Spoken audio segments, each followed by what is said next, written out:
Hello dear. इस video के अंदर मैं आपको एक्सरसाइज 1.3 के जो क्वेश्चंस हैं उनके वीडियो सॉल्यूशंस देने वाला हूं। ठीक है। और ये जो एक्सरसाइजेज हैं इनके क्वेश्चंस, जैसा कि मैं हमेशा कहता हूं, आपने कंसेप्ट लेक्चर की तरह नहीं देखने हैं। जिस भी क्वेश्चन में आप अटको उसको कई बार ट्राई कर चुके हो फिर भी ना निकले तब आपने ये देखने हैं। ठीक है। इनको लगातार फ्लो में मत देखना, कंसेप्ट लेक्चर को रिपीट कर लो उससे अच्छा। ठीक है। तो जिसमें अटको उसको देख लेना। स्टार्ट करते हैं अभी। The radius of a circular wheel is this. तो सर्कुलर व्हील का रेडियस ये है। The number of revolutions it will make in travelling 11 kilometre. कि 11 किलोमीटर चलने में ये कितनी रिवॉल्यूशन करेगा। तो सबसे पहले ये देख लो कि भाई एक रिवॉल्यूशन करने के लिए, रिवॉल्यूशन क्या होती है, जब एक पूरा चक्कर मारने के लिए, एक रिवॉल्यूशन करने के लिए इसको कितना चलना पड़ेगा। तो कोई भी टायर पूरा एक चक्कर मारने के लिए कितना चलता है, जितना भी उसका सरकमफ्रेंस होता है उतना। ठीक है। तो इसका सरकमफ्रेंस क्या होएगा देख लेते हैं। 2πr रेडियस है, ये 175/100 है ना, 1.75। तो 25 साते 25 चौके, तो ये हो गया जी 7/4। 7 से 7 गया, 2 2 जा 2 11 जा, तो इसका सरकमफ्रेंस आ गया जी 11 मीटर। तो यानी कि एक रिवॉल्यूशन मारने के लिए इसे 11 मीटर चलना पड़ता है। या फिर हम ये कह सकते हैं कि 11 मीटर के डिस्टेंस में ये एक बार एक चक्कर पूरा कंप्लीट कर लेता है, एक बार घूम जाता है। तो 11 मीटर 11 किलोमीटर के अंदर कितनी बार आता है, तो 11 किलोमीटर के अंदर होते हैं 11,000 मीटर। तो इसके अंदर 11 मीटर कितनी बार आएगा, इसके अंदर 11 मीटर आएगा 1000 बार। तो कुल मिलाकर 1000 रिवॉल्यूशन मार देगा ये 11,000 किलोमीटर चलने के लिए। A man is running at the speed of 20 kilometre per hour. ठीक है। What is the time taken by man to cover 1 round of a circular garden. देखो भाई सर्कुलर गार्डन है, इसका एक राउंड करने के लिए कितना डिस्टेंस कवर करना पड़ेगा। तो यानी कि हम किसकी बात कर रहे हैं, सर्कुलर गार्डन के सरकमफ्रेंस की, कि भाई इसका सरकमफ्रेंस कितना है। और हमने स्टैंडर्ड रिजल्ट रट रखा है कि अगर किसी सर्कल का रेडियस 7 है तो उसका सरकमफ्रेंस 44 होता है। और यहाँ पर इस सर्कुलर गार्डन का रेडियस कितना है, 350। तो 7 का कितने गुना है, 7 का 50 गुना है। तो यानी कि अगर रेडियस का 50 गुना है तो इसका सरकमफ्रेंस 44 का 50 गुना हो जाएगा। ठीक है। तो ठीक है भाई, अपना सरकमफ्रेंस आ गया कि उस बंदे को टोटल इतना डिस्टेंस ट्रेवल करना पड़ेगा सर्कल के चारों तरफ। तो ये हमारे पास डिस्टेंस है, डिस्टेंस बाई स्पीड उसका टाइम आ जाएगा। लेकिन ये डिस्टेंस जो है ये तो मीटर्स में है और उसकी स्पीड किलोमीटर पर आवर में है। तो भाई 5/18 से मल्टीप्लाई करके उसको मीटर पर सेकंड में बदल लो। छोटी फ्रैक्शन से मल्टीप्लाई करोगे 5/18 से। देखो स्पीड नीचे है, मैंने नीचे 5/18 से मल्टीप्लाई किया है। ठीक है। फिर उसके बाद ये 18 ऊपर चला गया। तो अब अपना टाइम आ जाएगा जी सेकंड्स में। तो 0 से 0 गई, 5 से 5 गया, 2 से ये चला गया जी 9 पर। तो 9 चौके 36, 9 चौके 36 और 3 39, यानी कि यहाँ पर आंसर आ गया ऑप्शन सी। तो इजी क्वेश्चन है, 2017 मेंस का है। The cost of fencing a circular plot at the rate of ₹15 पर मीटर। फेंस का क्या मतलब होता है, फेंस का मतलब होता है जी बाड़ लगाना। तो ये जो एक सर्कुलर प्लॉट है, बाड़ कहाँ पर लगती है ये बताओ मेरे को जरा।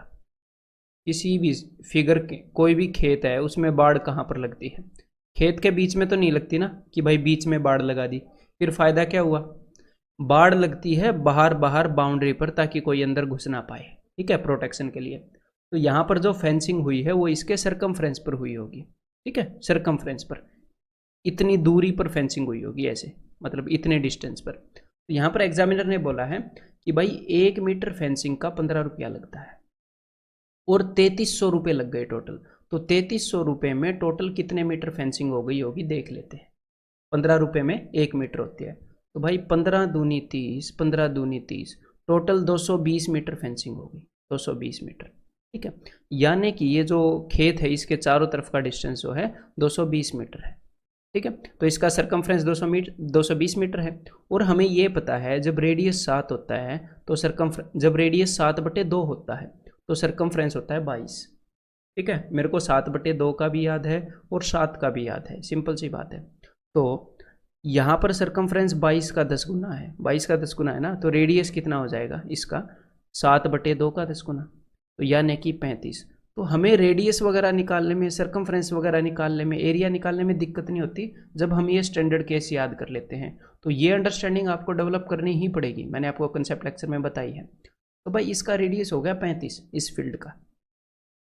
फिर उसने क्या पूछा है, what will be the cost of flooring the plot. तो फ्लोरिंग मतलब कि इसके ऊपर फर्श बिछाना है, यानी कि इसके बीच में फर्श बिछाना होगा, यानी कि इसका एरिया कैलकुलेट करना पड़ेगा। एट द रेट ऑफ ₹100 पर स्क्वायर मीटर। तो भाई 100 रुपये लगते हैं 1 मीटर स्क्वायर पर फर्श बिछाने के। तो हमें देखना पड़ेगा कि कितने मीटर स्क्वायर एरिया है। तो अगर रेडियस 7 होता है तो एरिया होता है 154, है ना। लेकिन यहाँ पर रेडियस है 35, यानी कि रेडियस कितना है 5 गुना। तो रेडियस अगर 5 गुना है तो एरिया कितने गुना हो जाएगा, एरिया स्क्वायर गुना होता है ना, तो एरिया हो जाएगा 25 गुना। तो कुल मिलाकर ये है अपना इस सर्कल का एरिया, यानी कि इतने एरिया पर हमने फ्लोरिंग करनी है। और फ्लोरिंग का रेट क्या है, फ्लोरिंग का रेट है 100 रुपये पर मीटर स्क्वायर। तो इतने मीटर स्क्वायर पर करनी है तो इतने रुपए लग जाएंगे। तो भाई देखो एंड में 2 जीरो तो आ ही गई, 25 चौके 100, 25 5 125, 135, 25 और 13 38। तो 385 के आगे 3 जीरो, यानी कि आंसर इज ऑप्शन ए। तो स्टैंडर्ड केस को याद रखना। अगर आप स्टैंडर्ड केस को याद नहीं रखोगे 744 और 154 वाले को, तो आपको बिना वजह कई बार बहुत कैलकुलेशन करनी पड़ जाएगी। ठीक है।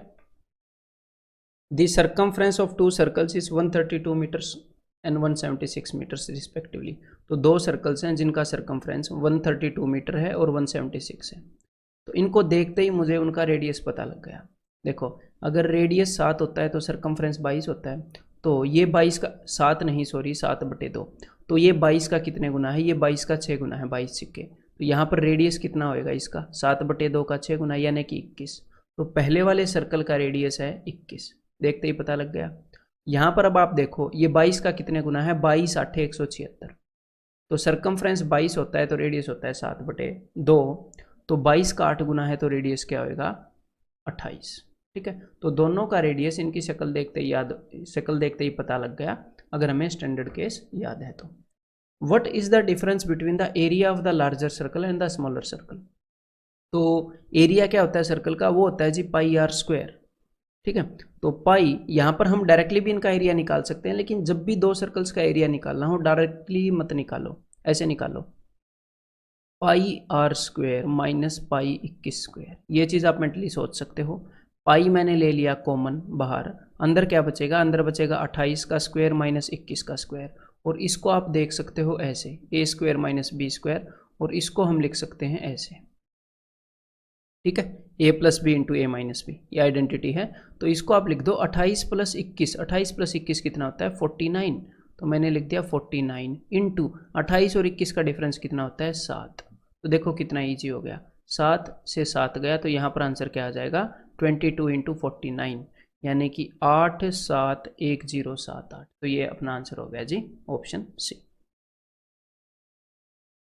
A path of uniform width surrounds a circular park.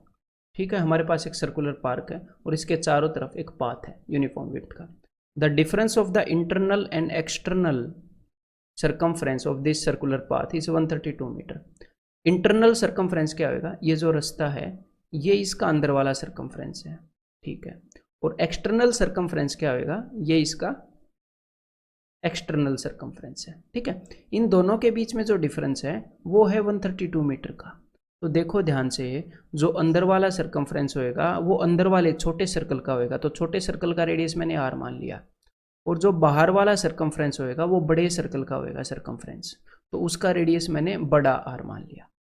तो बड़े वाले सर्कल का सर्कमफ्रेंस क्या होएगा, बाहर वाले का हमें रेडियस पता है तो वो हो जाएगा 2πr, और छोटे वाले का 2π छोटा r, और इन दोनों का डिफरेंस क्या है 132। तो दोनों के अंदर 2π कॉमन ले सकते हो, जी हाँ ले सकते हैं। तो चलो मैंने 2π कॉमन ले लिया। अब 2π की वैल्यू रख लेते हैं यहाँ पर।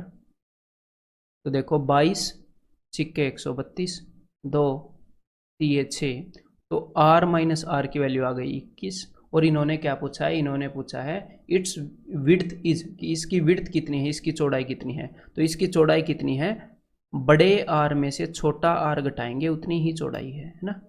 तो बड़ा r माइनस छोटा r इजिकल टू 21, हमारा वही आंसर आया है जो इसने पूछा है। तो यहाँ पर आंसर हो गया option 3। There is a circular garden of radius 21 metre, ठीक है, a path of width 3.5 metres is constructed just outside the garden. ठीक है भाई, हमारे पास एक सर्कुलर गार्डन है जिसका रेडियस है 21 मीटर, ठीक है। उसके बाद इन्होंने क्या किया, एक पाथ बना दिया जिसकी विड्थ है 3.5, तो इसकी विड्थ है 3.5, तो यानी कि ये जो बाहर वाला सर्कल क्रिएट हुआ है ये वाला, इसका रेडियस कितना हो जाएगा, इसका रेडियस हो जाएगा 21 प्लस 3.5, है ना। तो ये हो गया जी 21 और 3 24.5, ठीक है। अब हमने क्या बताना है, what is the area of the path. तो पाथ का एरिया कितना होएगा, बड़े वाले सर्कल के एरिया में से छोटे वाले सर्कल का एरिया घटा दो तो आपको पाथ का एरिया मिल जाएगा। तो बड़े वाले सर्कल का एरिया क्या होएगा, वैसे तो ये एक कई बार हमने कंसेप्ट लेक्चर के अंदर किया है, आपको इसका स्टैंडर्ड केस ऐसे याद ही हो जाना चाहिए था, ऐसे रटने की बात नहीं है, इतनी बार किया है कि याद ही हो जाना चाहिए था, अदरवाइज देख लो। तो बड़े वाले सर्कल में से छोटे वाले सर्कल का एरिया घटाएंगे तो ऐसे आएगा। तो जब भी एक सर्कल के एरिया में से दूसरे सर्कल का एरिया घटाते हैं तो हमेशा ये वाला केस बनता है, R square minus R square का, A square minus B square का। और A square minus B square को हम हमेशा ऐसे लिख सकते हैं, A plus B into A minus B. तो ये चीज़ इस क्वेश्चन को देखते ही पता लग जाती है ना, कि बड़े सर्कल में से छोटा सर्कल घटाना है ये। तो फिर मैं ऐसे लिखता हूँ पाई, जो मैंने कॉमन ले लिया, फिर लिखूंगा आर प्लस आर, तो 24.5 प्लस 21, तो ये क्या हो जाएगा 45.5। तो 45.5 को मैं पर्सनली लिखता हूँ 91/2, 45 का डबल 90, 0.5 का डबल 1, तो 90 और 1 91/2 इंटू, आगे लिखना है, ये तो हमने लिख दिया यहाँ पर r प्लस आर, आगे हमने लिखना है r माइनस आर, तो यानी कि इन दोनों का डिफरेंस यानी कि पाथ की चौड़ाई 3.5 यानी कि 7/2। तो भाई 7 से 7 कट गया, 2 से ये चला जाएगा 11 पर, तो अपना आंसर क्या हो गया, वो हो गया जी 1001/2। 11 इंटू ये करोगे तो 1001, यानी कि 500.5, that is option A. What would be the cost of building a 7 meter wide garden around a circular field? ठीक है, एक सर्कुलर फील्ड है, इसके चारों तरफ 7 मीटर चौड़ा गार्डन बनाना है। तो ठीक है भाई, इसकी चौड़ाई है 7 metre with diameter equal to 280 metres. तो हमने क्या करना है, what would be the cost of building a 7 metre wide garden around a circular field with diameter equal to 280 metre. मतलब कि ये जो सर्कुलर फील्ड है इसका डायमीटर 280 मीटर है, ठीक है, इसका डायमीटर क्या है 280 मीटर। तो इसका रेडियस कितना हो जाएगा, तो इसका रेडियस हो जाएगा भाई 140, 280 का आधा, ठीक है। और बाहर वाले सर्कल का रेडियस कितना हो जाएगा, 140 यहाँ तक है, 7 आगे है, तो 140 प्लस 7 147, ठीक है, बाहर वाले का। अब हमने क्या करना है, हमने ये देखना है कि what would be the cost, कितना खर्चा आएगा इस रास्ते को बनाने का। तो कितना खर्चा आएगा इन्होंने बता रखा है कि पर स्क्वायर मीटर 21 रुपये लगते हैं, यानी कि 1 मीटर स्क्वायर ये रास्ता बनाने के 21 रुपये लगते हैं। तो हमें देखना पड़ेगा ये रास्ता कितने मीटर स्क्वायर का है, यानी कि पिछले क्वेश्चन की तरह बड़े वाले सर्कल में से छोटे वाले सर्कल का एरिया घटाना है। तो पिछले क्वेश्चन की नॉलेज ही मैं यहाँ पर यूज़ कर रहा हूँ। तो क्या आएगा, पाई कॉमन ले लिया, ठीक है। तो अब यहाँ पर आगे क्या आएगा, r प्लस आर यानी कि 287 इंटू इन दोनों का डिफरेंस, ये इसका एरिया। देखो हमें ये अगर पता है कि ये वो वाला केस है तो हम डायरेक्टली ऐसे लिख सकते हैं। तो 7 से 7 गया, ये इसका एरिया आ गया इतने मीटर स्क्वायर, और खर्चा कितना है 21 रुपये। क्लियर है, इतने मीटर स्क्वायर एरिया आ गया पाथ का और 1 मीटर स्क्वायर पर 21 रुपये, तो टोटल इतना खर्चा लगेगा। तो भाई ये हमें कैलकुलेट ही करना पड़ेगा, या फिर आप यूनिट डिजिट देख लो। तो 7 दूनी 14, 4 एकम 4, यूनिट डिजिट 4 2 में है और ऊपर से नन ऑफ दीज भी है, तो कैलकुलेट ही कर लो, यहाँ पर कोई दिक्कत नहीं है। तो सबसे पहले मैं इसको क्या करता हूँ, 2 से मल्टीप्लाई कर देता हूँ इसको, या फिर 2 से बाद में कर लूँगा, पहले 21 से कर देता हूँ, क्यों कैलकुलेशन बढ़ाई है ना। 21 7 147, 147 कैरी आया 14, 21 8 168, 168 और 14 182, कैरी आया जी 18, 21 दूनी 42, 42 और 18 60। तो अब इसको पहले मैं 2 से मल्टीप्लाई कर दूंगा क्योंकि मेरे को 11 से मल्टीप्लाई करने में ईजी होता है, या फिर पहले 11 से कर देता हूँ। 22 2 इंटू 11 होता है ना, 11 से कर रहा हूँ, 7 9 2 6 6। अब इसको 2 गुना कर देता हूँ, 14 18 और 1 19, 4 और 1 5, 6 और 6 12, 6 और 6 12 और 1 13, 1 3 2 5 9 4, दैट इज ऑप्शन डी, ठीक है। 3 circles of radius 6 centimetre touches each other externally, एक दूसरे को एक्सटर्नली टच कर रहे हैं जैसे आप फिगर में देख रहे हो। The distance of the centre of one circle, तो सबसे पहले तो देख लेते हैं इनसे बना क्या। देखो 3 circles of radius 6 centimetre, radius 6 है, तो अगर मैं इनके सेंटर्स को ज्वाइन करता हूँ, इन सर्कल्स के सेंटर्स को, तो ये भी 6 है, ये भी 6 है, ये भी 6 है, ये भी 6 है, ये भी 6 है, ये भी 6 है, एक इक्विलेटरल ट्रायंगल बनती है ना। ठीक है, तो जब भी ऐसे सर्कल्स को टच करते हैं तो इनको तो इक्विलेटरल ट्रायंगल बनती है। और एग्जामिनर ने क्या पूछा है, एग्जामिनर ने पूछा है then the distance of centre of one circle, किसी भी एक सर्कल का सेंटर, तो मैंने वो ये वाला ले लिया, from the line joining the centres of the other two circle. तो इस पॉइंट का डिस्टेंस बताना है सर्कल के एक सेंटर का, कौन सी लाइन से, उस लाइन से जो बाकी 2 सर्कल्स के सेंटर को जोड़ती हो, यानी कि इस लाइन से। क्लियर है, इस लाइन से बताना है, तो यानी कि ये वाला डिस्टेंस बताना है। और जैसे कि मैंने आपको बताया कि भाई ये एक इक्विलेटरल ट्रायंगल बन गई, तो एग्जामिनर ये जो काली काली चीज़ पूछ रहा है, ये वाली लेंथ, ये इस इक्विलेटरल ट्रायंगल की हाइट है। इक्विलेटरल ट्रायंगल सिमेट्रिकल होती है, तो इक्विलेटरल ट्रायंगल की साइड तो हमें पता ही है कितनी है, 12। ठीक है, तो हाइट कितनी होती है इक्विलेटरल ट्रायंगल की, √3/2 इंटू ए, यानी कि √3/2 इंटू साइड, यानी कि 2 × 12, तो 6√3 का डिस्टेंस हो जाएगा। ठीक है, CGL 2014 का क्वेश्चन है। From 4 corners of A square sheet of side 4 centimetre, तो हमारे पास एक स्क्वायर शीट है ऐसी, ठीक है, और साइड है इसकी 4 centimetre. 4 pieces each in the shape of arc of a circle, तो 4 पीस काट लिए गए इनके कॉर्नर से, यानी कि ऐसे ऐसे ऐसे। ठीक है, और इनका रेडियस कितना है, इनका रेडियस है जी 2, यानी कि ऐसे इनका रेडियस एग्जामिनर ने 2 बनाया है, 2 बताया है, तो यानी कि 2 यहाँ पर, 2 यहाँ पर, इसकी तो साइड 4 है, तो इसलिए एक दूसरे को ये टच भी कर रहे हैं। 2 यहाँ पर, 2 यहाँ पर, 2 यहाँ पर। और एग्जामिनर ने पूछा क्या है, एग्जामिनर ने पूछा है व्हाट इज द, तो यहाँ पर कुल मिलाकर 4 क्वाड्रेंट हैं, सर्कल के चौथे हिस्से हैं 4। तो एग्जामिनर ने हमसे पूछा है कि भाई ये वाला जो पोर्शन है, ये वाला, इसका एरिया कितना होएगा। तो पूरे स्क्वायर का जो पोर्शन है उसमें से हम ये वाले पोर्शन से घटा देंगे, है ना, इन चारों का एरिया घटा देंगे। और ये 4 क्या है, ये चारों सर्कल का चौथा हिस्सा है हर एक, तो 4 इन चीज़ों को मिलाओगे तो एक सर्कल बन जाएगा। तो कुल मिलाकर हमने एक स्क्वायर के एरिया में से एक सर्कल का एरिया घटाना है, क्योंकि इन चारों को मिलाकर एक सर्कल बन जाएगा।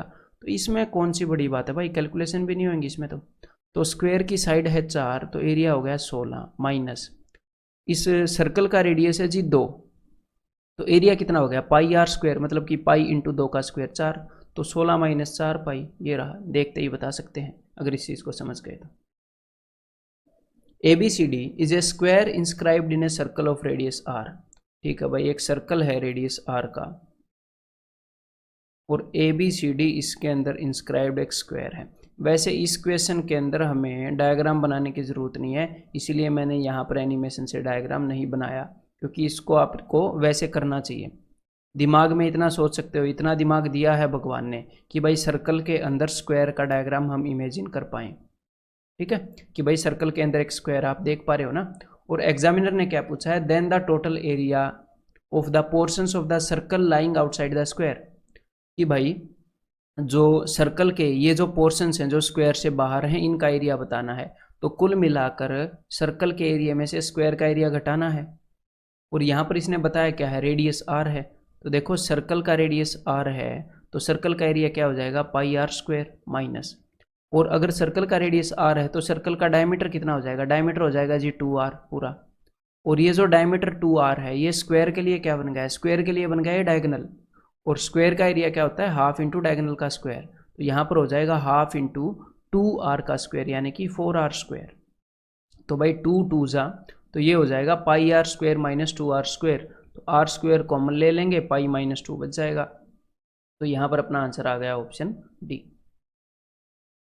A horse is tethered to a peg with a 14 meter long rope at the corner of a 40 meter long and 24 meter wide rectangular grass field। तो क्या हुआ, एक रेक्टेंगुलर घास का मैदान है, 24 मीटर लंबा और 20 मीटर चौड़ा। एक घोड़े को बांध दिया गया है इसमें एक कोने से, ठीक है, और कितनी लंबी रस्सी से, 14 मीटर लंबी रस्सी से। मान लो यहाँ पर घोड़ा बंधा हुआ है 14 मीटर लंबी रस्सी से, यहाँ पर बंधा हुआ है, ठीक है। तो अब एग्जामिनर पूछ रहा है कि भाई इस खेत का कितना एरिया वो चर सकता है। तो कुल मिलाकर देखो, घोड़ा पूरी रस्सी को मैक्सिमम ऐसे सीधी खींच के बेचारा ऐसे जा सकता है ऐसे, और तो क्या करेगा। तो मतलब कि घोड़ा कितने एरिया को चर सकता है, ये क्वार्टर सर्कल बन जाएगा, सर्कल का चौथा हिस्सा। क्यों? क्योंकि यहाँ पर 90 डिग्री का एंगल होता है रेक्टेंगल के, तो इस पूरे इलाके को वो चर सकता है। और इसका रेडियस कितना है? इसका रेडियस है जी 14। समझ में आ गई बात? घोड़ा उतने इलाके को चर सकता है जितना 14 रेडियस वाला एक सर्कल का चौथा हिस्सा होता है। तो इसका एरिया आप मेंटली बता सकते हो। कैसे? अगर रेडियस 7 होता है तो पूरे सर्कल का एरिया होता है 154, और अगर रेडियस 14 होएगा, यहाँ पर 14 है 2 गुना, तो रेडियस 2 गुना है तो एरिया 4 गुना हो जाता है, तो एरिया हो जाएगा 154 इंटू 4। लेकिन ये पूरे सर्कल का एरिया है, हमें सर्कल के चौथे हिस्से का एरिया चाहिए, यानी कि 1/4, तो यानी कि 154 मीटर स्क्वायर। क्लियर है? Study the following diagram to answer the questions. ठीक है भाई, स्टडी कर लो एक बार। If the diameter of each circle is 14 centimetre, तो है क्या यहाँ पर? यहाँ पर हमारे पास एक स्क्वायर है ABCD। मैंने स्क्वायर क्यों बोला? देखो यहाँ पर ये जो लाइन है और ये जो लाइन है, ठीक है, ये दोनों डायमीटर है, तो इसकी साइड कितनी होगी? 2 डायमीटर के बराबर। इसकी साइड कितनी होगी? 2 डायमीटर के बराबर। देखो डायमीटर, तो ये हमारे पास एक स्क्वायर है सामने जो गिवन है, ठीक है। तो एग्जामिनर ने क्या बताया है? एग्जामिनर ने बताया है हर एक सर्कल का डायमीटर जो है वो 14 है, तो स्क्वायर की साइड क्या हो गई? 28, ठीक है। और उसने क्या बताया है? DC is equal to CE। ये जो DC है ये CE के बराबर है, यानी कि ये भी 28 हो गया, और ये भी 28 है, क्योंकि अगर इसका डायमीटर 14 है तो ये भी 14 है, ये भी 14 है, तो इसकी ये वाली साइड भी 28 है। और एग्जामिनर ने क्या पूछा है? एग्जामिनर ने पूछा है मेरे भाई the area of triangle BDE, यानी कि BDE यानी कि ये वाली ट्रायंगल का एरिया BDE। तो ट्रायंगल का एरिया क्या होता है? Half into base. इसका बेस क्या है इस ट्रायंगल का? 28 और 28 56। हाफ इंटू बेस इंटू इसकी हाइट कितनी है?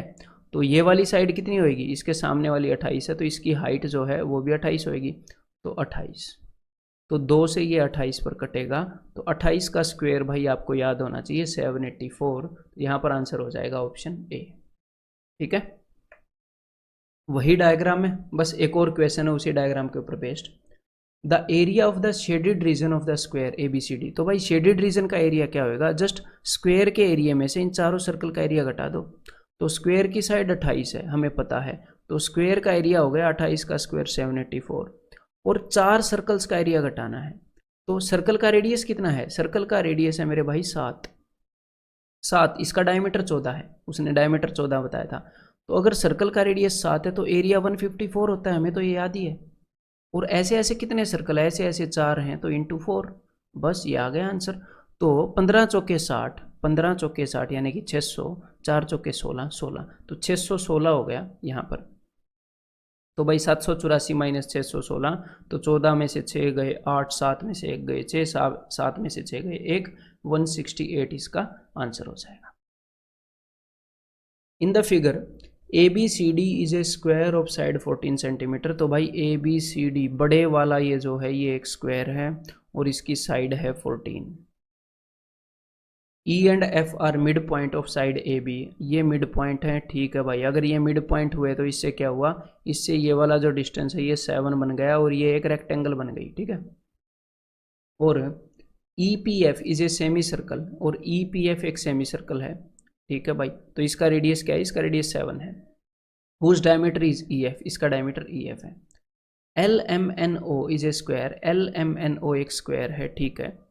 और यहाँ पर देखो इस स्क्वायर का जो डायमीटर है वो क्या है? वो डायमीटर नहीं, सॉरी, इसका जो डायगोनल है वो 7 है। ये पूरा 14 है, ये भी 7 है, ये भी 7 है, बिकॉज EF मिड पॉइंट है, बीच में से लाइन ड्रॉ की गई है। What is the area of the shaded region? Shaded region का एरिया क्या है? तो कोई बड़ी बात नहीं है, बस आपका दिमाग ये बोलेगा कि बड़े स्क्वायर में से, ये जो पूरा बड़ा स्क्वायर है इसमें से एक तो सेमी सर्कल का एरिया घटा दो, ये जो सेमी सर्कल है, और एक इस स्क्वायर का एरिया घटा दो, और एक ये जो टेढ़ा स्क्वायर है इसका एरिया घटा दो। भाई यही करना है, तो कौन सी बड़ी बात है? देखो स्क्वायर की साइड 14 है, इस वाले स्क्वायर की 14, तो फिर इसका एरिया क्या हो गया? 196, कुछ भी लिखना नहीं पड़ा। और ये जो अपना सेमी सर्कल है इसका रेडियस कितना है? इसका रेडियस 7 है, जब रेडियस 7 होता है तो पूरे सर्कल का एरिया कितना होता है? पूरे सर्कल का एरिया 154 होता है, लेकिन ये आधा सर्कल है तो इसका एरिया कितना आएगा? 154/2 यानी कि 77। यहाँ पर भी कोई दम नहीं लगा। देन स्क्वायर का डायगोनल दे दिया हमें, डायगोनल, तो स्क्वायर का एरिया होता है हाफ डी स्क्वायर, यानी कि हाफ 7 का स्क्वायर, तो यानी कि 49/2। कोई खास दम नहीं लगा, बस हमने ये निकालना है। तो 196 में से 77 गए, ये एक बार देख लेते हैं। 16 में से 7 गए 8 और आगे बच गए जी 18। 118 माइनस 49/2, तो इसको कैलकुलेट कर लो। 49/2 क्या होता है? 24। 16 में से 7 गए 8, मैंने गलत लिख दिए। 16 में से 7 गए 9 होते हैं। ठीक है भाई, बहुत ही बड़ी बेसिक गलती, ऐसी होनी नहीं चाहिए, है ना, शांति से करना चाहिए क्वेश्चन को। अब देखो 119 माइनस 24.5, तो इसमें से घटाओगे तो भाई 19 में से 5 घटाऊंगा तो एंड में 4 आएगा, ये वाला आंसर हो जाएगा 94.5। ये देखो, ये क्वेश्चन मैंने जानबूझकर ऐसे लिया कि भाई इस तरह की फिगर के साथ आप कंफर्टेबल हो जाओ। कभी कभी स्टूडेंट को लगता है कि भाई ये क्या आ गया, पता नहीं कितनी कैलकुलेशन होंगी, है। तो जस्ट इस चीज़ को समझा करो। आपका दिमाग जब ज़्यादा काम करेगा तो आपके पेन को कम काम करना पड़ेगा। अब देखो जरा, in the adjoining figure A B is equal to C D, यानी कि ये जो ए बी है ये सी डी के बराबर है। ठीक है भाई, is equal to twice of B C, और ये बी सी के डबल है। बी सी क्या है? बी सी ये है, बी से लेकर सी तक। ठीक है भाई, बी सी के डबल है, डिस्टेंस सीधा सीधा दिख रहा है। इज इक्वल टू 2BP, और बीपी का डबल है, यानी कि बीपी का डिस्टेंस अगर 1 है तो इसका डिस्टेंस भी 1 है, यानी कि ये वाला डिस्टेंस और ये वाला डिस्टेंस बराबर है, और ये वाला डिस्टेंस भी बराबर है, क्योंकि बीसी का भी डबल है। Twice of BC is equal to twice of BP, तो बीसी और बीपी भी बराबर है। Is equal to 2CQ, is equal to CQ का भी डबल, यानी कि ये और ये भी बराबर है। यानी कि यहाँ पर ये लाइन, ये लाइन, ये लाइन, ये और ये सारी लाइनें बराबर हैं, उसके थ्रू वो ये कहना चाह रहा है। In the middle a circle with radius 1 centimetre is drawn, बीच में एक सर्कल ड्रॉ किया गया है जिसका रेडियस जो है वो 1 सेंटीमीटर है। ठीक है भाई, in the rest figure all the semi circular arcs, in the rest figure all are, बाकी की फिगर में ये सारे सेमी सर्कल हैं। देखो ये भी सेमी सर्कल है, ये भी सेमी सर्कल है, और ये भी सेमी सर्कल है। समझ में आ गई बात? ये भी सेमी सर्कल है। तो कितनी सिंपल सी बात है, सेमी सर्कल्स हैं, है? अब देखो, अब हमने बताना क्या है, what is the perimeter of the whole figure, पूरी फिगर का पेरीमीटर क्या है। तो अब देखो ध्यान से, एक बार इसको ध्यान से देखो। पूरी फिगर का पेरीमीटर एक तो यहाँ से मिलेगा, इस सर्कल का पेरीमीटर। ठीक है भाई, सर्कल का पेरीमीटर तो निकाल लेंगे, इसका रेडियस 1 है। ठीक है, और ये वाला पेरीमीटर, ये वाला हिस्सा, ये सेमी सर्कल है ना, इसका रेडियस भी 1 है, बिकॉज ये सारी जो लाइनें थी ये बराबर थी डिस्टेंस। और एक ये सेमी सर्कल को, तो ध्यान से मेरी बात को सुनो, एक सेमी सर्कल ये और एक सेमी सर्कल ये, तो एक सर्कल बन गया ना, यहाँ पर एक पूरा सर्कल बन गया। ये सेमी सर्कल का सरकमफ्रेंस, ये सेमी सर्कल का, तो पूरा एक सर्कल। यहाँ पर एक पूरा सर्कल ऑलरेडी है, इन दोनों का रेडियस बराबर है, इसका भी 1 इसका भी 1, और एक सेमी सर्कल ये CQ, और एक सेमी सर्कल ये, यहाँ पर भी पूरा सर्कल बन गया। तो 1 2 3 टोटल 3 तो छोटे सर्कल बन गए, प्लस यहाँ पर ये एक बड़े वाला सेमी सर्कल हो गया, और एक ये बड़े वाला सेमी सर्कल हो गया। तो 2 सेमी सर्कल मिलाकर एक सर्कल फिर से बन गया। तो है क्या, एक बड़ा सर्कल है, 3 छोटे सर्कल हैं। इसको अगर आप ध्यान से देखो तो यहाँ तो मैंने एक्सप्लेन करने में टाइम लगाया है, बस इनका ऐड करना है सरकमफ्रेंस, कोई दिक्कत नहीं है। देखो तो भाई छोटे सर्कल का रेडियस है 1, तो इनका जो सरकमफ्रेंस क्या होएगा, इनका सरकमफ्रेंस वो होएगा 3 इंटू 2π इंटू 1, 2πr। तो 3 इंटू 2π यानी कि 3 दूनी 6π, छोटे वालों को तो निकल गया। और बड़े वालों का रेडियस है ये, बड़े वाले का सेंटर यहाँ पे होएगा इसका, तो इसका रेडियस है जी 2, इसका रेडियस 1 है ना, छोटे वाले का तो 1 1 2, तो बड़े वाले का रेडियस 2 है, तो इसका वो क्या होएगा सरकमफ्रेंस, एक बड़े सर्कल का 2 into pi into R, radius 2 है तो 4π, तो 4π प्लस 6π इज इक्वल टू 10π, तो that is equal to option C. ठीक है, अगर आपको 4 pencil pi plus 6 pencil pi तो मतलब कि 10 पेंसिल पाई। अब ये देखो भाई, ABCD passes through the centres of 3 circles as shown in the figure. तो ABCD तीनों सर्कल के सेंटर्स में से पास होती है। ठीक है, एक सर्कल का ये सेंटर है, एक सर्कल का ये सेंटर है, एक सर्कल का ये सेंटर है। AB is equal to 2, examiner बता रहा है कि AB जो है वो 2 है, and CD is equal to 1, और ये जो CD है ये 1 है। If the area of the middle circle, देखो मैं इन सर्कल्स को नाम दे देता हूँ, ये छोटे वाला सर्कल नंबर 1, ये जो दूसरे वाला सर्कल है ये वाला, इसका नाम मैंने दे दिया नंबर 2, और ये जो सबसे बड़ा सर्कल है इसका नाम मैंने दे दिया 3। तो मिडल सर्कल है 2 वाला। अब उसने ये बोला area of the middle circle is average of areas of the other 2 circles. बाकी 2 सर्कल के एरिया की एवरेज है, यानी कि circle number 1 plus circle number 3 के एरिया की एवरेज निकालोगे तो सर्कल नंबर 2 का एरिया आएगा। या फिर इसको आप दूसरे तरीके से भी सोच सकते हो, अगर मैं इस 2 को उधर भेज दूँ तो ऐसे भी बोल सकते हो कि सर्कल नंबर 1 और 3 का जो एरिया है वो सर्कल नंबर 2 के एरिया का डबल होएगा, इन दोनों के एरिया का सम। तो हमने करना क्या है, कुछ नहीं करना, 2 सर्कल्स के एरिया का सम एक तीसरे सर्कल के एरिया के डबल के साथ इक्वेट करना है। और एक और बात सुनो ध्यान से, मान लो इनका रेडियस जो भी है, यहाँ पर भी पाई आर स्क्वायर आएगा, यहाँ पर भी पाई आर स्क्वायर आएगा, और यहाँ पर भी पाई 2 पाई कुछ भी जेड स्क्वायर मान लो, तो पाई तो तीनों जगह से कट ही जाएगा। भाई सर्कल्स के एरिया को इक्वेट कर रहे हैं तो पाई की टेंशन भी खत्म होगी। मतलब कुछ नंबर्स के स्क्वायर को, कुछ नंबर्स के स्क्वायर्स के सम को दूसरे नंबर के स्क्वायर के साथ इक्वेट करना है। नंबर्स का स्क्वायर रह गया, रेडियस का स्क्वायर। समझ में आ गई बात? तो चलो, अब डायग्राम भले ही ऐसा दिख रहा हो तो आपको डरना नहीं है, ठीक है। अब उसने पूछा क्या है, उसने पूछा BC की लेंथ, BC की लेंथ। तो भाई BC की लेंथ को आप A मान सकते हो, ठीक है, ठीक है।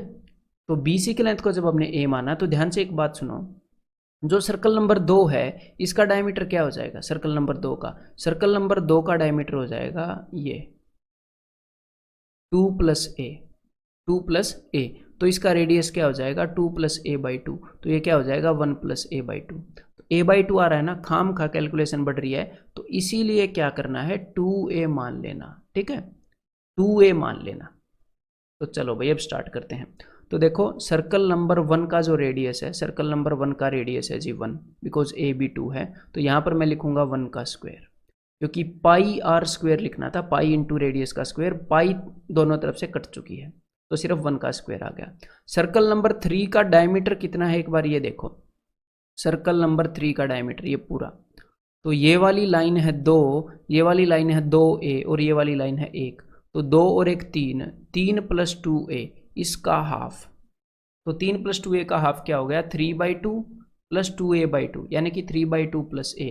तो यहाँ पर होएगा 3/2 + A का स्क्वायर, पाई तो कट चुकी है, pi r square is equal to 2 into, अब इसका रेडियस कितना है भाई, तो इसका डायमीटर है मेरे भाई 2 + 2A, तो इसका रेडियस कितना हो जाएगा 1 + A, तो इंटू 1 + A का स्क्वायर। बस ये हमने करना था, समझ में आ गई बात? एक्सप्लेन करने में टाइम लग गया, अदरवाइज ये कोई बड़ा काम नहीं है।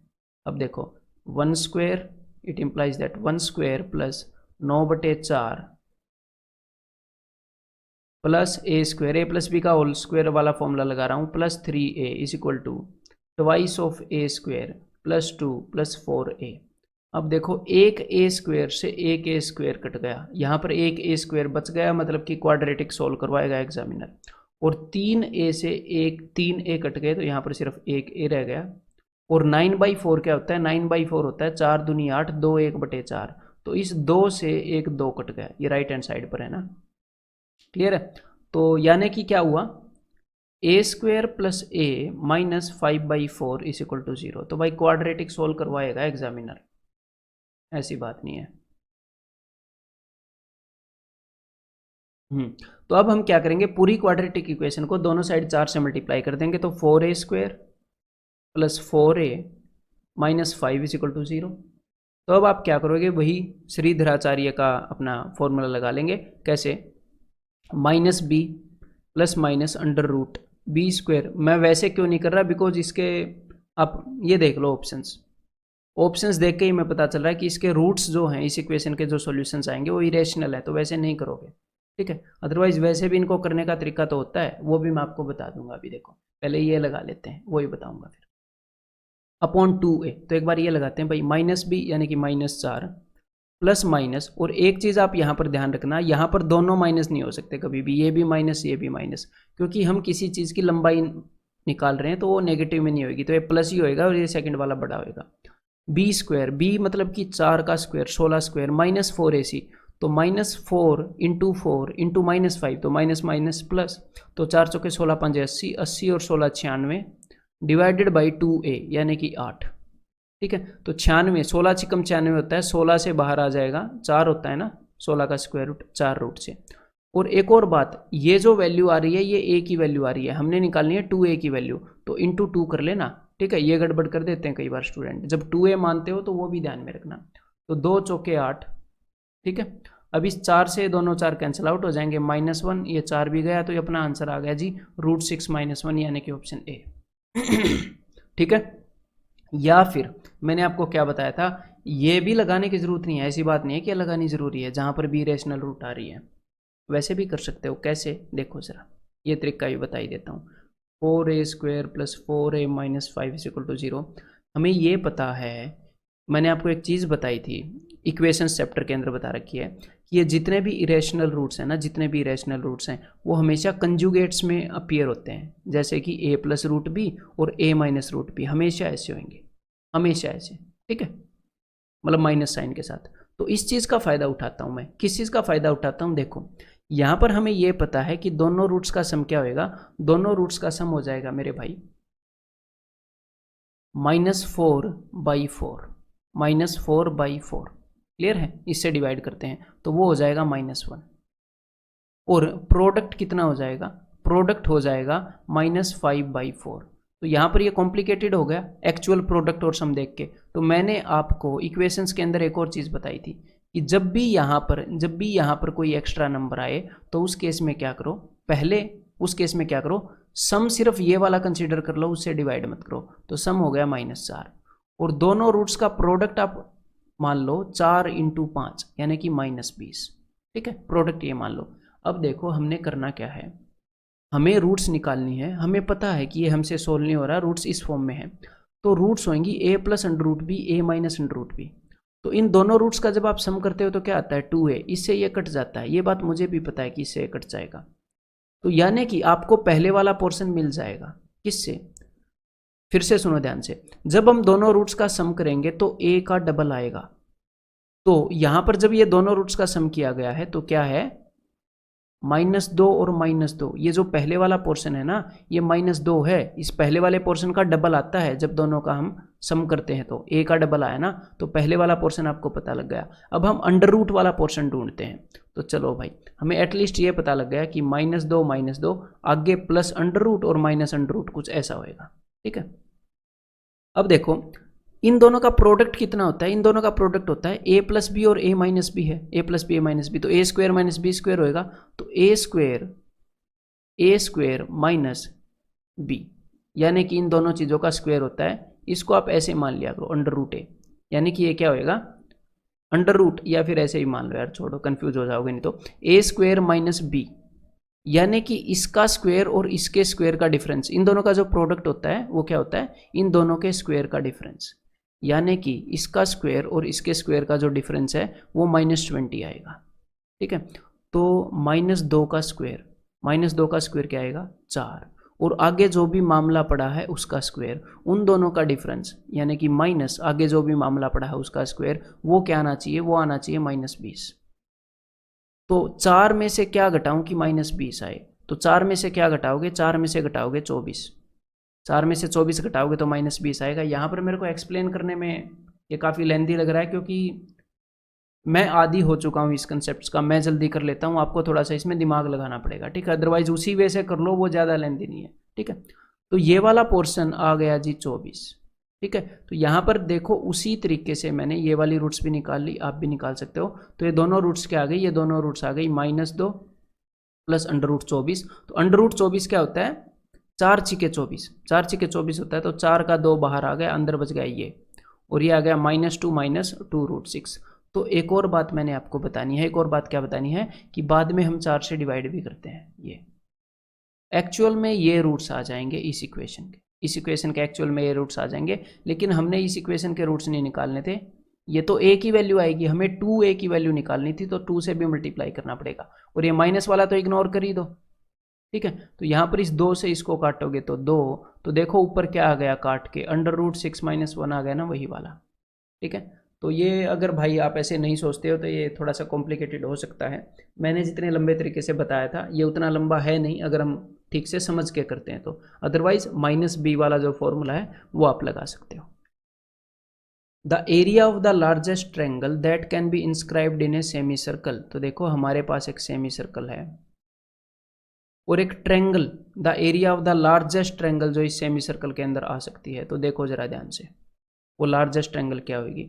तो उस ट्रायंगल को ऐसे बनाने की कोशिश मत करना, ऐसे, या फिर ऐसे इक्विलेटरल ट्रायंगल बनाने की कोशिश मत करना। क्यों? क्योंकि इससे भी बड़ी एक ट्रायंगल आती है इसके अंदर, ये वाली सेमी सर्कल के अंदर।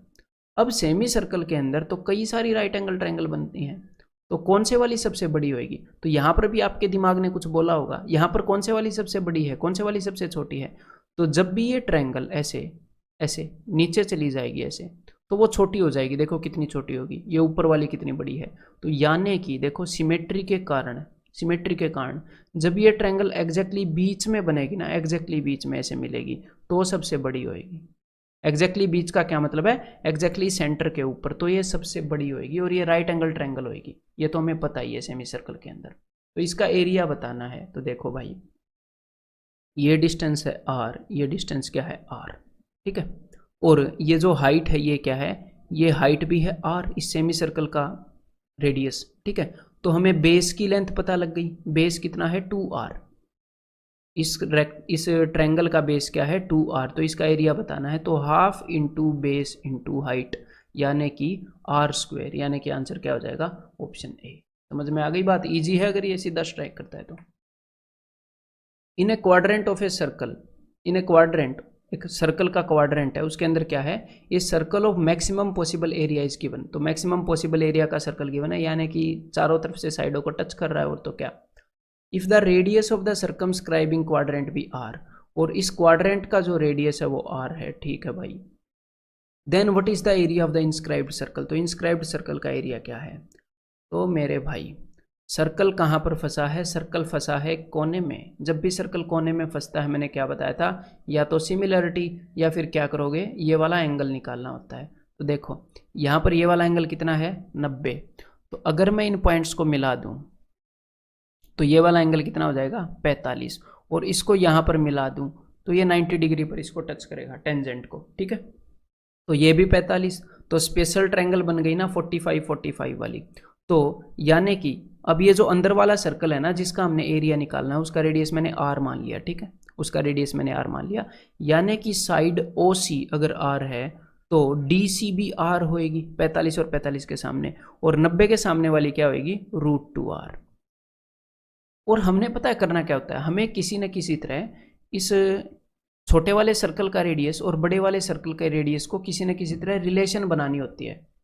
इनका कोई रिलेशन निकालेंगे ना, तभी तो अपना आंसर निकालेंगे इसके टर्म में। तो देखो जरा, अगर इस लाइन को मैं ऐसे एक्सटेंड कर दूं, इस लाइन को, तो ये जो लाइन बनी है DOT, देखो पॉइंट D यहाँ पर है, D, और पॉइंट O यहाँ पर है, DOT। ये क्या है? ये अपने बड़े वाले, ये जो बड़ा क्वाड्रेंट है, बड़े वाला सर्कल का चौथा हिस्सा है, उसका रेडियस ही तो है। और OT क्या है? OT है जी r, लेकिन ये DOT, ये पूरी क्या है? ये पूरी है ये छोटे वाला r, ये अपने क्वाड्रेंट का रेडियस। तो आप क्या करोगे? √2r + r = r। तो यहाँ पर मैंने r कॉमन लिया, तो क्या आ गया? √2 + 1 = r। तो r की वैल्यू क्या आ गई? r/√2 + 1। और एग्जामिनर ने क्या पूछा है? एग्जामिनर ने पूछा है जिस सर्कल का रेडियस r है, इसका एरिया। तो हम वैल्यू पुट कर देंगे भाई, πr²। तो क्या आ गया? पाई और इसका स्क्वायर, तो r² ऊपर वाले का और नीचे वाले का स्क्वायर, तो नीचे वाले में a + b का होल स्क्वायर लगा दो, तो आ जाएगा 3 + 2 √2। तो ये आ गया भाई अपना कौन सा? ये वाला option B, πr²/3 + 2 √2।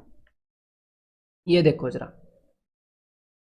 A = area of the largest circle drawn inside a square of side 1 centimetre. एक स्क्वायर है जिसकी साइड 1 सेंटीमीटर है। तो यहाँ पर अब मेरी बात को ध्यान से सुनो, ठीक है। इसके अंदर एक सर्कल ड्रॉ किया है, फिर इन्होंने क्या बोला? ये A है, इसका एरिया। B क्या है? सम ऑफ एरियाज ऑफ 4 आइडेंटिकल, 4 बराबर समान largest possible circle drawn inside a square of side 1। तो इसी के अंदर इन्होंने क्या किया? 4 सर्कल्स ड्रॉ कर दिए, ठीक है। यानी कि 4 स्क्वायर बनाओ और 4 सर्कल ड्रॉ कर दो ऐसे, ठीक है। ऐसे ही ड्रॉ करने पड़ेंगे। अगर आप स्क्वायर नहीं भी बनाओगे तो भी इमेजिनरी स्क्वायर तो हम इमेजिन कर ही सकते हैं कि उनके बीच में है। और उसके बाद इसने क्या किया? उसके बाद इसने उसी चीज़ को 9 भागों में बांटा, और फिर से इनके अंदर सर्कल रख दिए। ठीक है, तो एग्जामिनर ये कह रहा है कि ए जो है इस सर्कल का जो एरिया है वो ए के बराबर है और इन सारे सर्कल्स के एरिया का जो सम है वो बी के बराबर है, इन सारे सर्कल्स के एरिया का सम सी के बराबर है। अब मेरी बात को ध्यान से सुनो, देखो जरा, दुनिया के सारे सर्कल सिमिलर होते हैं ना, सर्कल सारे सिमिलर होते हैं, सब मतलब ऐसा ट्रायंगल की तरह तो नहीं होते ना, एक ट्रायंगल ऐसे लंबी हो गई, एक इक्विलेटरल हो गई, सारे समरूप होते हैं, एक जैसे होते हैं। ठीक है, साइज में छोटे बड़े हो सकते हैं लेकिन सिमिलर होते हैं। और दुनिया के सारे स्क्वायर सिमिलर होते हैं, साइज में छोटे बड़े होंगे लेकिन सिमिलर होते हैं। तो इससे होगा क्या, इससे ये होगा, देखो अगर मान लो हम किसी स्क्वायर के अंदर सर्कल ड्रॉ करते हैं, किसी भी स्क्वायर के अंदर सर्कल ड्रॉ करते हैं, तो सपोज फॉर एग्जांपल मुझे पता नहीं कि ये सर्कल इस स्क्वायर के कितने % एरिया को कवर करता है, मुझे पता नहीं, लेकिन फॉर एग्जांपल मान लो कि भाई ये 70% एरिया को कवर करता है फॉर एग्जांपल। तो अगर आप एक छोटा सा स्क्वायर बना दोगे, उसके अंदर एक सर्कल रख दोगे, तो उसके अंदर ये जो सर्कल उस छोटे, देखो ये जो छोटा सर्कल है ये छोटे स्क्वायर के 70% एरिया को कवर कर लेगा। अगर एक सर्कल स्क्वायर के 70% एरिया को कवर करता है, तो ये मैं एग्जांपल मान के कर रहा हूँ, इसको मतलब एक्चुअल में मत निकालने लग जाना, आपको समझाने के लिए कोई भी % मान रहा हूँ। अगर आप एक बहुत बड़ा स्क्वायर बना दोगे तो उसके अंदर भी कोई सर्कल जो है वो उस स्क्वायर के कितने % एरिया को घेरेगा, तो वो भी 70% एरिया को घेरेगा। तो कुल मिलाकर एक स्क्वायर के अंदर जो बड़े से बड़ा सर्कल है वो जितने % एरिया को घेरेगा एक केस में, तो कितना भी बड़ा और छोटा कर लो उस चीज़ को तो उतने ही % एरिया को घेरेगा। तो यहाँ पर मैं क्या कहना चाह रहा हूँ कि देखो यहाँ पर अपना जो बड़े वाला स्क्वायर है वो 1 सेंटीमीटर का ही है, तो उसके अंदर एक बड़ा सर्कल बना दिया तो उसने पूरे बड़े वाले स्क्वायर का 70% एरिया घेर लिया मान लो। यहाँ पर जब उसके अंदर 4 छोटे छोटे सर्कल बनाए तो क्या हुआ, इस वाले स्क्वायर ने इस छोटे वाले इस वाले सर्कल ने इस छोटे वाले स्क्वायर का 70% घेर लिया, इस वाले सर्कल ने इसका 70% घेर लिया और इस वाले स्क्वायर ने इसका 70% घेर लिया। तो कुल मिला के सारे सर्कल्स, ये जितने भी सर्कल्स हैं, इन्होंने फिर से ऑन एन एवरेज 70% एरिया घेर लिया स्क्वायर का। तो चाहे आप एक स्क्वायर के अंदर एक सर्कल बनाओ या फिर एग्जैक्टली उसी साइज का स्क्वायर लिया है ना, या फिर उसको कितने भी हिस्सों में तोड़कर कितने भी सर्कल बना दो, ओवरऑल जो सर्कल्स द्वारा घेरा गया एरिया होएगा वो सेम होएगा। ठीक है, वो सेम होएगा। तो यहाँ पर आंसर क्या होएगा, A = B = C = D, यानी कि option D, no option is correct. The radius of a circle is 20 centimetre. एक सर्कल है जिसका रेडियस 20 सेंटीमीटर है। The radii of 3 concentric circle, तो 3 सर्कल और हैं जो कंसेंट्रिक हैं, यानी कि सर्कल के अंदर ही बनाए गए हैं, उनका सेंटर जो है वो सेम है। Drawn in such a manner that the whole area is divided into 4 equal parts. तो हुआ क्या, कुछ इस तरह का मामला किया। सबसे बाहर वाला ये जो सर्कल है ना, सबसे बाहर वाला जो सर्कल है उसका रेडियस है 20 सेंटीमीटर, और इसके अलावा 1 2 3 सर्कल ड्रॉ किए गए हैं। इस तरीके से ड्रॉ किए गए हैं कि ये जो एरिया है ना सर्कल का, जो टोटल एरिया है उसको 4 बराबर हिस्सों में बांट दिया। कैसे, मान लो यहाँ पर एरिया 1 यूनिट है तो यहाँ पर भी 1 यूनिट है, ये वाला एरिया। अब मैं बात कर रहा हूँ इस वाले एरिया की, ये वाला एरिया भी 1 यूनिट है, ये वाला भी 1 यूनिट है, ये वाला भी 1 यूनिट है। क्लियर है? तो अब ध्यान से मेरी बात को सुनो। देखो, सबसे छोटा सर्कल, सबसे छोटे सर्कल को मैं बोल रहा हूँ A, उससे बड़े को B, फिर C, फिर D। ये जो A है ये पूरे छोटे सर्कल का नाम है, और जो B है ये इस पूरे सर्कल का नाम है। इस रिंग का नाम मत सोच लेना, इस पूरे सर्कल का नाम। तो देखो, सबसे छोटे सर्कल का एरिया कितना है, सबसे छोटे सर्कल का एरिया है 1 यूनिट, सबसे छोटे सर्कल के अंदर 1 यूनिट। सबसे बड़े सर्कल नंबर B का एरिया कितना है, तो सर्कल नंबर B के अंदर 1 और 1, मतलब सर्कल A के बाहर जो इलाका है उसका एरिया है 1 यूनिट, और सर्कल नंबर A का जो इलाका है उसका भी 1 यूनिट। तो सर्कल नंबर B के अंदर पूरा 2 यूनिट एरिया है। सर्कल नंबर C का 3 यूनिट, सर्कल नंबर C का ये और ये है ना, और सर्कल नंबर D का 4 यूनिट। तो ये सब क्या है, ये सब है इनके एरियाज। तो अब मेरी बात को ध्यान से सुनो। अब मैं क्या करूँगा, बिकॉज देखो मैं 2 सर्कल्स को कंपेयर कर सकता हूँ, मैं 2 सर्कल्स को कंपेयर कर सकता हूँ ना, तो यहाँ पर लेकिन मैं 2 रिंग्स को कंपेयर नहीं कर सकता। इसको और इसको नहीं कंपेयर कर सकता, मैं सर्कल्स को कंपेयर कर सकता हूँ, तो मैं सर्कल्स को कंपेयर करूँगा। अब ध्यान से सुनिएगा कि ये जो सर्कल ए है और ये जो सर्कल डी है, इनके एरिया का क्या रेशियो है, इनके एरिया का, सर्कल ए एंड डी के एरिया का रेशियो है 1:4, सर्कल डी का जो एरिया है वो 4 गुना है। अगर इनके एरिया का रेशियो 1:4 है तो इनके रेडियस का क्या रेशियो होगा, रेडियस का रेशियो 1:2 होगा, क्योंकि एरिया का जो रेशियो होता है वो स्क्वायर होता है, तो रेडियस का रेशियो 1:2 हो गया।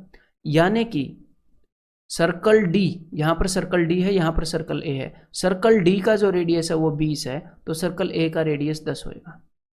ठीक है, सर्कल डी का 20 बता रखा है, तो कौन सा ऑप्शन है जहाँ पर एक रेडियस 10 है, कौन सा ऑप्शन है, सिर्फ एक ऑप्शन है, आंसर सी हो जाएगा। ठीक है, अदरवाइज ये बाकी निकालने भी इतने मुश्किल नहीं है। ठीक है, यहाँ पर अब मैंने ए को सिर्फ डी से कंपेयर किया था, क्यों किया था ए को डी से कंपेयर, क्योंकि मुझे डी का रेडियस पता था। अब ए का पता लग गया कि ए का रेडियस कितना है, ए का रेडियस है मेरे भाई, सर्कल ए का रेडियस है 10। अब देखो कैसे कंपेयर करते हैं, सर्कल ए और सर्कल बी के एरिया का रेशियो क्या है, सर्कल ए और सर्कल बी का एरिया का रेशियो 1:2 है, तो रेडियस का रेशियो क्या आएगा, रेडियस का रेशियो होगा 1:√2, क्योंकि रेडियस का रेशियो स्क्वायर रूट होता है, तो सर्कल बी का रेडियस हो जाएगा 10√2, तो सर्कल ए का रेडियस 10, इसका 10√2। अब सर्कल सी का निकालना है ना, तो सर्कल ए और सी, सर्कल ए और सी के एरिया का रेशियो क्या है 1:3, सर्कल ए का 1 यूनिट है तो सी का 3 यूनिट है, तो रेडियस का रेशियो क्या आ जाएगा 1:√3, तो सर्कल ए का जो रेडियस है वो 10 है, तो इसका रेडियस 10√3 हो जाएगा, ये 10√3। ठीक है, इसका 20 है ही, तो देखो 10, 10√2, 10√3, आंसर इज ऑप्शन सी। तो क्लियर है। आगे से जब भी इस तरह का क्वेश्चन आए तो आपने क्या करना है, सर्कल्स को कंपेयर करना है, रिंग के अंदर मत घुस जाना बिना वजह कि भाई रिंग्स का एरिया निकालने लग गए। तो भाई ये फिगर समझाने से पहले, ये क्वेश्चन समझाने से पहले मेरे को आपको इस फिगर के बारे में कई सारी चीज़ें समझानी पड़ेंगी, फिर हम इस क्वेश्चन के ऊपर आ सकते हैं। ठीक है, तो चलो एक बार इस क्वेश्चन को भूल जाओ, आपको मैं कुछ चीज़ें बताता हूँ। ठीक है, तो देखो जरा, तो चीज़ें ये हैं, मान लो हमारे पास एक राइट एंगल ट्रायंगल है। ठीक है, राइट एंगल ट्रायंगल की ये वाली साइड ए है, ये वाली बी है और ये वाली सी है। तो पाइथागोरस थ्योरम से हमें पता है कि c² = a² + b²। क्लियर है ना। तो देखो अब ध्यान से, अगर मैं इसकी साइड ए पर, अगर मैं साइड ए पर कोई फिगर बनाता हूँ, मान लो मैंने एक स्क्वायर बना दिया, और साइड बी पर मैंने कोई स्क्वायर बना दिया, और साइड सी पर मैंने कोई स्क्वायर बना दिया, ये ऐसा, तो जो साइड ए पर जो स्क्वायर बनाया है, क्योंकि ये साइड ए है तो स्क्वायर का एरिया क्या हो जाएगा, स्क्वायर का एरिया हो जाएगा a², साइड इंटू साइड। इस वाले स्क्वायर का एरिया क्या हो जाएगा, इसका हो जाएगा जी b², और इस वाले स्क्वायर का एरिया क्या हो जाएगा, इसका हो जाएगा c²। तो और हमें ये पता है c² = a² + b², यानी कि साइड सी पर हमने जो फिगर बनाई है ये वाली, इसका जो एरिया है ये बाकी दो के एरिया के बराबर है, बाकी दो के एरिया के बराबर है। पता है क्यों, क्योंकि ए का स्क्वायर और बी का स्क्वायर का सम सी के बराबर है, और एरिया क्या होता है, एरिया एक 2 डायमेंशनल चीज होती है, एरिया जो होता है वो स्क्वायर ही होता है, एक 2 डायमेंशनल चीज होती है।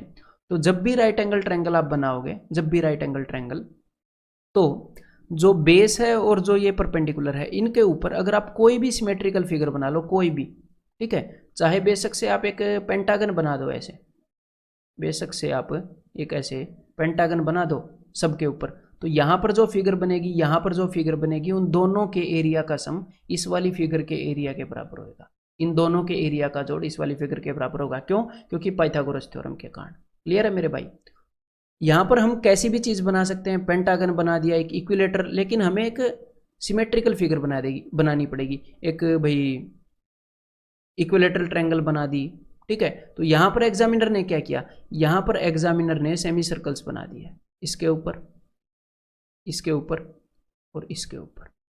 ठीक है, सेमी सर्कल्स बना दिए, यानी कि सेमी सर्कल नंबर 1 और सेमी सर्कल नंबर 2 का जो एरिया का सम है वो सेमी सर्कल नंबर 3 के एरिया के बराबर होगा हमेशा। ठीक है, लेकिन आपके एग्जाम में एग्जामिनर ने क्या किया, उसने एक और काम किया। उसने क्या किया, देखो अब ध्यान से, उसने ये जो सेमी सर्कल है, इसको दूसरे रंग से बनाते हैं, उसने इसको इस साइड के इस तरफ बना दिया ऐसे, इसके ऊपर की बजाय नीचे बना दिया, तो ऊपर वाला सेमी सर्कल और नीचे वाला सेमी सर्कल इन दोनों का एरिया तो बराबर होएगा ना। तो यहाँ पर ये जो नीचे वाला सेमी सर्कल है ग्रीन लाइन से जो बना है इसका एरिया और ये जो काली लाइन से बने हैं इनके एरिया का सम बराबर है। और एग्जामिनर ने आपसे क्वेश्चन के अंदर क्या पूछा है, एग्जामिनर ने पूछा है, ध्यान से सुनिएगा, एग्जामिनर ने पूछा है जी यहाँ पर इस वाले शेडेड पोर्शन का एरिया। अगर इस वाले शेडेड पोर्शन का एरिया पूछा है तो इस वाले शेडेड पोर्शन का एरिया निकलेगा कैसे, देखो अब ध्यान से, मैं एक और फिगर बनाता हूं तब आपको समझ में आएगा। हमारे पास अगर पूरी फिगर का एरिया है, पूरी फिगर का एरिया है, अगर उसमें से मान लो सेमी सर्कल 1, सेमी सर्कल 2 और इस ट्रायंगल, अगर मान लो मैं इन तीनों के एरिया में से, इन तीनों के एरिया में से ये जितनी भी फिगर है उसमें से ये वाला घटा दूं, ये वाला, तो मेरे पास वो आ जाएगा ना जो एग्जामिनर ने पूछा है, एग्जामिनर ने जो पूछा है। यानी कि होगा क्या, यानी कि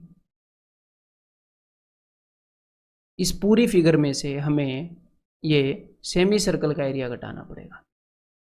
तो पूरी फिगर के अंदर क्या है, पूरी फिगर के अंदर है राइट एंगल ट्रायंगल प्लस एक semi circle, semi circle number 1 plus semi circle number 2 है, और उसमें से हमें घटाना पड़ेगा सेमी सर्कल नंबर 3 का एरिया, तो minus semi circle number 3।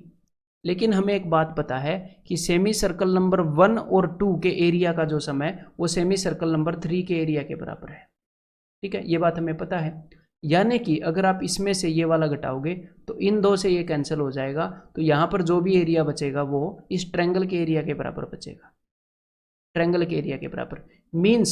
Means यहाँ पर ये जो शेडेड पोर्शन है ना ये वाला, दूसरे रंग से कर, ओहो कहाँ हो गया, सेमी सर्कल ही गायब हो गया। यानी कि यहाँ पर ये जो शेडेड पोर्शन है ये वाला जो हमने इसके थ्रू निकाला है और ये जो अपनी ट्रायंगल है इन दोनों का एरिया बराबर है। तो अब आपको लगेगा कि भाई एग्जाम में हम इतना थोड़ी कर सकते हैं, एग्जाम में डेफिनेटली आप नए सिरे से देखो, इसीलिए मैं आपको फ्रेंकली बता रहा हूँ, अगर मैं यहाँ पर ऐसे हवा बनाऊंगा क्या रे कर सकते हैं ये, अगर आपने पहले इस कंसेप्ट को नहीं किया है तो आपको एग्जाम में करने के लिए टाइम लगेगा डेफिनेटली, और हो सकता है आपको 4 मिनट भी लग जाए। नए सिरे से भाई वो करेंगे, हम नए सिरे से इन चीज़ों को समझेंगे, हो सकता है आपको स्ट्राइक भी ना करे, वेरी मच पॉसिबल, और मैक्सिमम केस में स्ट्राइक भी नहीं करेगा। ठीक है, और मैक्सिमम केसेस में इसको लेंदी वे से ही करेंगे है?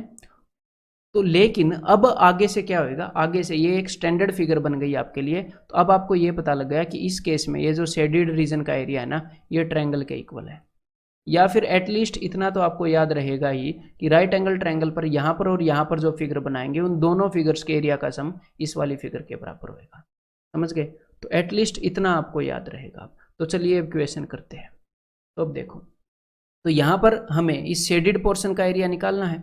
तो मैंने क्या बताया था, वहाँ पर प्रूव किया कि ये जो शेडेड पोर्शन का एरिया है ये इस ट्रायंगल के एरिया के बराबर रहेगा, ये जो शेडेड पोर्शन का एरिया है इनका सम। तो इस ट्रायंगल का एरिया क्या होगा, और ये ट्रायंगल एक राइट एंगल ट्रायंगल दी है एग्जामिनर ने, राइट एंगल ट्रायंगल ही देगा। देखो ये 3 का 7 गुना है, ये 4 का 7 गुना है, ये 5 का 7 गुना है, 3 4 5 वाली। तो राइट एंगल ट्रायंगल का एरिया तो हम निकाल ही सकते हैं, तो हमने वही निकालना है। तो half into base into height. ठीक है, तो 2 से चला जाएगा 14 पर, तो 14 एकम 14, 14 दुनिया 28 और 29, तो 294 इसका आंसर हो जाएगा। तो डेफिनेटली अगर आप पहली बार ये कंसेप्ट करोगे तो एग्जाम में इस क्वेश्चन को छोड़ देना, एटलीस्ट राउंड 1 और राउंड 2 में मत करना। राउंड 1 और राउंड 2 में हम कुछ भी लाइक डिराइव नहीं करेंगे नया। राउंड 1 एंड राउंड 2 में हम वो राउंड 1 में तो सिर्फ वो क्वेश्चन करेंगे जो स्ट्रेट अवे हमें पता है पढ़ के कि हाँ ये ऐसे होएगा और कर दूं, और राउंड 2 में वो वाले क्वेश्चन करते हैं जिनमें हमें लगता है कि भाई पता है लेकिन थोड़ा टाइम लेगा, या फिर अगर मैं सोचूंगा तो पता लग जाएगा, वो वाले राउंड 2 में करते हैं। और राउंड 3 में करते हैं ऐसे वाले क्वेश्चन जिन पे आपको लगे कि भाई पता नहीं, सोचना पड़ेगा, मतलब कि जो टाइम लेंगे। ठीक है मेरे भाई, तो अब मैं आपको मिलता हूँ कंसेप्ट लेक्चर 8 में।